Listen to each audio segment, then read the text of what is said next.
স্বামীকে শেষ বিদায় জানাতে 12 ঘণ্টার জন্য প্যারোলে মুক্তি পেয়ে সাবেক শিক্ষামন্ত্রী ও কার্যক্রম নিষিদ্ধ আওয়ামী লীগের যুগ্ম সাধারণ সম্পাদক দীপুমণি বৃহস্পতিবার সকাল 8:30টার দিকে ধানমন্ডির কলাবাগানের বাসায় পৌঁছান তিনি। এর আগে দীপুমণির স্বামী তৌফিক নিয়াজের শারীরিক অবস্থা অবনতি হলে তাকে রাজধানীর গুলশানের একটি হাসপাতালে ভর্তি করা হয়। পরে গত মঙ্গলবার 10টা 27 মিনিটে চিকিৎসাধীন অবস্থায় তিনি মৃত্যুবরণ করেন।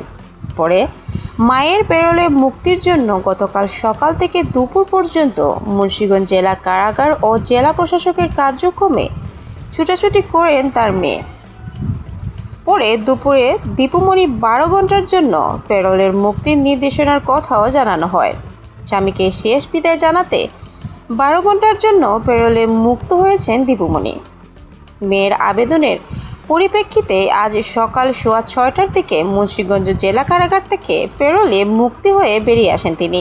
প্রত্যক্ষদর্শী সূত্রে জানা গিয়েছে, সকালে প্রিজন ভ্যান এবং নিরাপত্তার দায়িত্বে থাকা পুলিশের গাড়িতে করেই দীপুমণি পুলিশি পাহারা নিয়ে আসতে হয়। জানা যায়, আজ ভোরের আলো ফোটার পরপরই কারাফটকে প্রবেশ করে প্রিজন ভ্যান ও নিরাপত্তার দায়িত্বে থাকা পুলিশের গাড়ি। পরে সকাল 6:30টার দিকে দীপুমণির কারাগার থেকে পুলিশি পাহারায় বের হয়ে আসেন। পরে তাকে প্রিজন ভ্যানে করেই ঢাকার উদ্দেশ্যে নিয়ে আসা হয়।